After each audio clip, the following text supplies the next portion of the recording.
Welcome to the Future of Payroll and Workforce Management Insights by HR.com, your go-to resource for insights into payroll and workforce management. From navigating compliance and technology trends to exploring the latest in global payroll solutions, we're here to keep you ahead of the curve. Join us as we dive into the forces reshaping payroll and share practical strategies to optimize your workforce management. Let's get started. Well, hello, everyone, and welcome to the latest episode of Future of Payroll and Workforce Management, a podcast here at HR.com, where I am your host. My name is Brent Skinner, and my guest today is someone we had on the podcast last year. It's Tal Clark. Welcome, Tal. Yeah, thanks. Great to be here again, Brent. Appreciate it.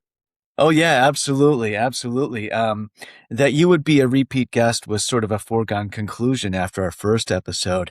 Yeah, and you are CEO of Instant Financial, and we have a really interesting topic today. It's around some research you co-authored, your organization co-conducted, I guess, with the Center for Generational Kinetics, and it's around. We have a title for this podcast episode. I think we'll keep it. Did the 2-week paycheck outlive the world it was designed for? And that's a lot of sort of stuff to really whet the appetite of our audience. And so let's put a pin in that for a moment here. Tal, tell me, how did you get into your line of work? What motivates you every day? I love the passion in this space. There's a lot of great stories. Would you share with us just a little bit of what makes you tick? Yeah, that's great. Thanks, Brent. And again, I appreciate the opportunity. Look, I have been in the fintech, HR tech space, mostly involved in starting businesses and being involved in early stage businesses. And each of those businesses has had a goal of improving life for employees, right? In 2001, started a business that was one of the first, ended up being the largest market share payroll card company, which was making sure employees had access then, right? Had access to electronic pay, had access to debit and credit transactions, were able to do something other than living in the cash world.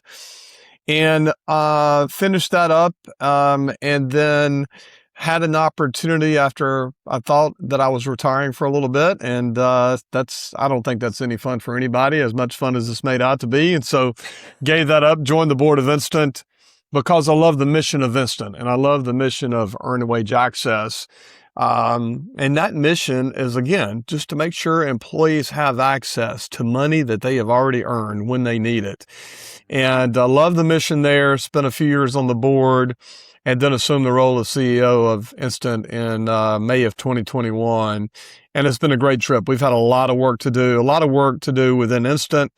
A lot of work to do just within the space. I think as an industry, we're all trying to make sure the word is out there for the need for the employees, the benefit for the employers, and just, again, trying to improve access as we go forward. So that's what drives me every day. It's, I have a little bit of a servant's mentality and wanting to make sure that we are taking care of the people that are doing all the work in this world to make things go round for us.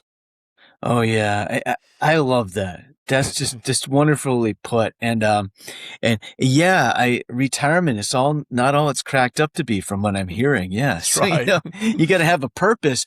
And, that's a great segue into sort of the subtext, or maybe the overtext. I don't know what you would call it. The real text of our topic today. I'm just going to read the first 2 lines of our abstract here, because I think it really encapsulates things, and we'll launch into it.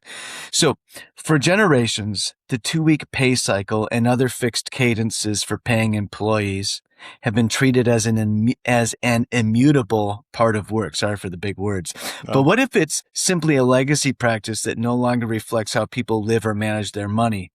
I love that, because, I was kind of thinking about this in preparing for our discussion today, Tal, and I thought, way back in sort of, maybe not the caveman days, but maybe sort of the pyramid building days, right? Yeah. People were paid daily, per diem. That we have that term now. They were paid, and it was whatever the coins, they gave them coins or whatever, right? And then we built this whole elaborate thing around payroll cycles and all this kind of stuff, and a lot of it was it was by design, it was necessary, but it's kind of interesting how we got away from that. And now we're kind of getting back to it, but in a new way. And I think Yeah. that's a really interesting way to kind of think of this. You mentioned all the people make the world go round. This is about frontline workers. And, you have this research that you co-conducted with the Center for Generational Kinetics looking at this. And we're going to talk about some of those findings. But first, my first question for you, I guess, is let's talk about that 2-week pay cycle. It's been a workplace constant for decades. I'd Yeah. say decades that's sort of the polite way of saying at least a century, right? Yeah. Yeah. Well, What's changed? Yeah, I think, look, and you mentioned the pyramids, but look, let's just go into more recent history. Let's go to U.S. history. I mean, in the early 1900s, late 1800s, really since the founding of this country, this was basically an agrarian society, right? And we were still paying everybody on a daily basis. And again, people were earning their pay. They would get their pay. They'd go home. They'd come back the next day and they would do the same thing. It changed over time, right? Over hundreds of years. I think ultimately where we are today is it really changed with the advent of direct deposit, right? And it changed with the advent of direct deposit. It was still weekly for a while. Then it moved to biweekly. And let's be clear, the movement from weekly to biweekly was not to the benefit of the employee, right? And it was not to the benefit of the employer even. It was to the benefit of the payroll companies who were driving direct deposit, driving that funds movement, and driving their top line and bottom line by saying, Mr. Employer, send us your money on Wednesday. We will pay your employees on float. You can look at the public releases of many of these large payroll companies today, and a large amount of their revenue is generated by the float they gain from holding a large amount of the country's payroll for a couple of days. So for us to somehow or historically have implied that a 2-week payroll cycle was somehow to the benefit of the employee was just not true, right? And so what we're asking for and what we're suggesting is that employers truly should go back to thinking about the benefit of the employees and for the employees. There's a lot of conversations about financial wellness. There's a lot of conversations about, we want to make sure our employees are in a good place. What we're suggesting is, and many employees have done this, and many employees have done other things for their employers have done other things for their employees. But what we're suggesting, this is a fundamental, this should be the base case for employee benefit, is just make sure they have access to the wages they've earned. That's all this is, right? Yeah, that's actually a very sort of profound and elegantly simple way of putting it, right? This is let's face it, the vast majority of people we talk about, your purpose and loving your work and all this kind of stuff, and those are definitely great aspirations to have. But at the end of the day, the vast majority of people are not independently wealthy. They're not born into, the Rockefellers or whatever, right? And so I don't know why I mentioned them, but anyway, we work because we need to earn a paycheck, and that's 100%. We earn pay. And so to make that flexible, and you really said it, you really put it nicely. It's sort of that baseline. I think that's the term you used. Benefit. That is it's the granddaddy of all benefits. It's where everything should start, right? I work an 8-hour day, right? When I work that 8-hour day for you, Mr. Employer, that money at that point is mine. It's not yours, right? And so we're talking about a mind shift change to really recognize whose money that is, right? And it has always been the employee money forever and ever. And it remains today the employee money. Forget, the history of how we got there. Don't forget it. I think we should learn from it. But how we got there was not to the benefit of the employee. Earned wage access is providing the technology to take what the employees have earned and make it seamless to provide their wages to them again, as it should have been all of this time, right? And what is just drives me a little bit crazy is I have had executives in large organizations tell me that somehow by retaining the employee's money for 2 weeks, that's to their benefit. And it lies it just lies in a basis of not understanding your employees, which we found in this report, right? 55% of employees that we surveyed don't believe that the executives and the leadership within their business understand their situation and understand that where they are.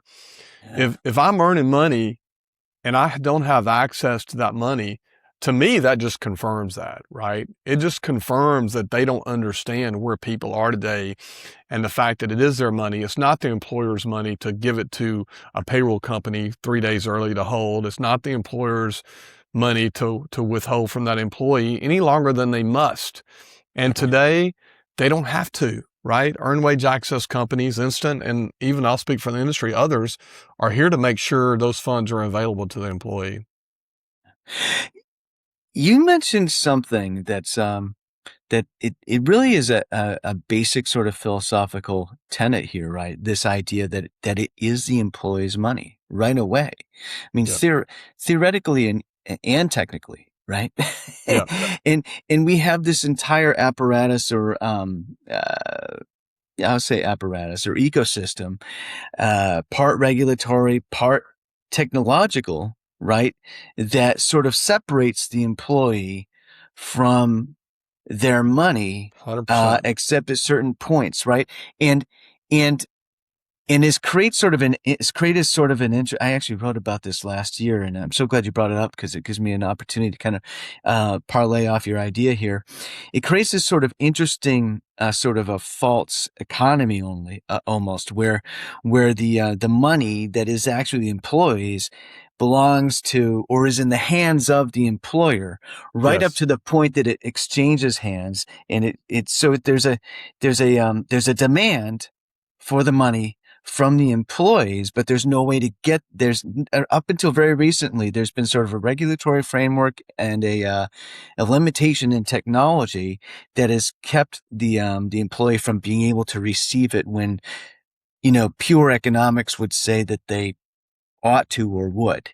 They ought to. They've earned it. It's their money. And that's the thing too here. We emphasize this even within the regulatory framework. There are those trying to turn to build up hurdles to slow this process down. But again, these are earned wages. They are the employee's wages the day they leave that job site or restaurant or whatever it may be. And there's no good reason for them not to have access to those wages. It's that simple. And we just have to continue communicating, show how easy it is. I was with a very large organization manufacturer yesterday that understands this and is working very hard to move to put this within the hands of their employees. So there's a number of those that are moving this way and have moved this way. But again, I think one of the things that we dug out in this report that you know these we're talking about employees in many cases that are living paycheck to paycheck. 58% of the hourly workers are living paycheck to paycheck. If you go to employees that are making less than $30,000 a year, right, that number jumps up to 79%. Um, if they're earning less than 60,000 a year, it's 70% are living paycheck to paycheck, right? So we're talking about a very significant number of employees within our workforce. I'm glad you brought up some of the stats from the report because I'd actually like to share a couple more that really stood out for me. So we have 73% of workers say they would be more likely to stay long term at a company that offers on demand pay. Right. Yep.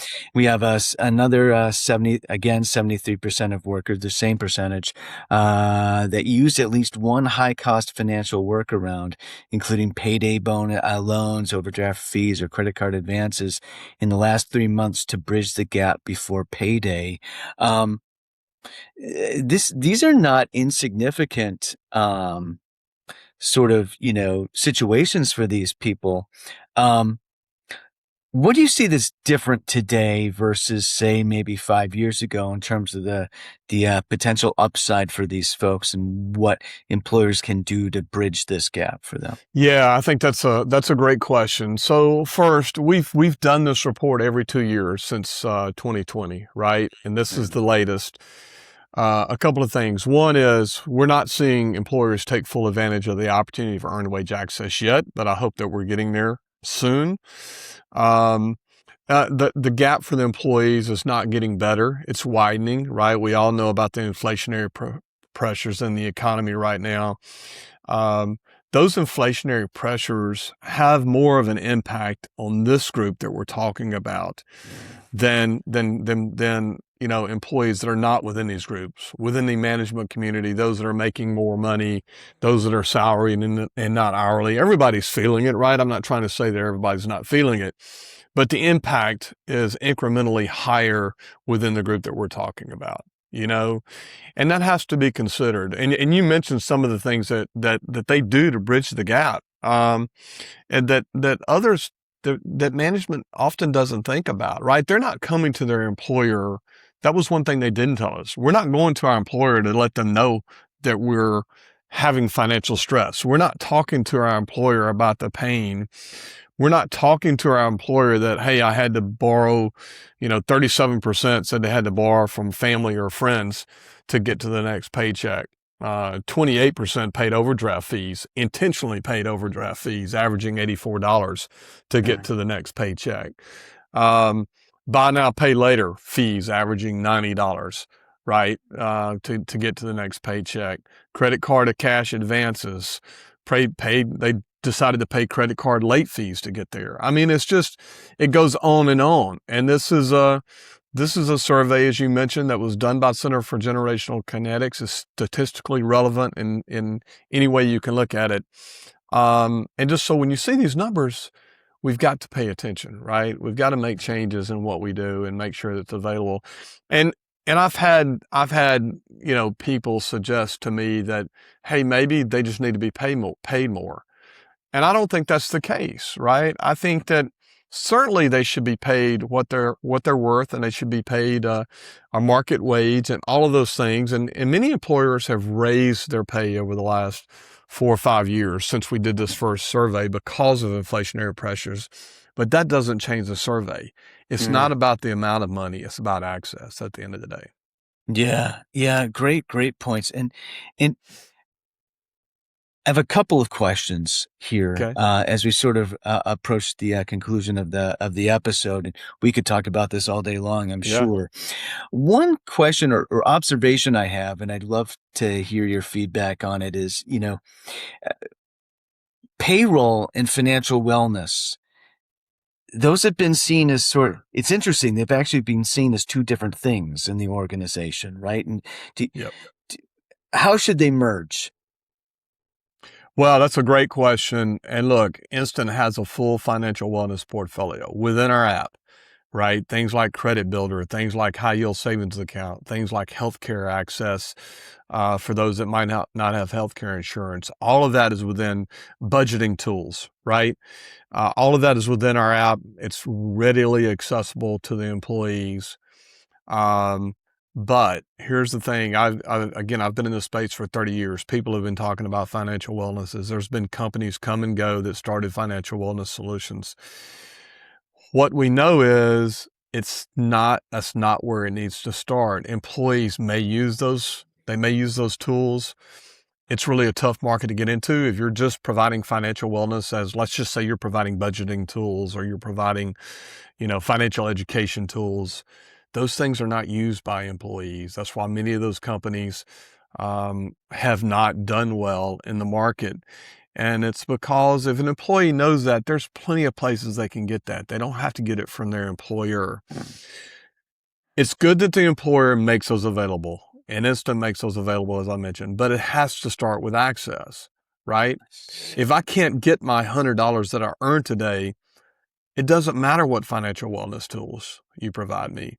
If I can't get to the next paycheck, it doesn't matter what financial wellness tools you provide for me.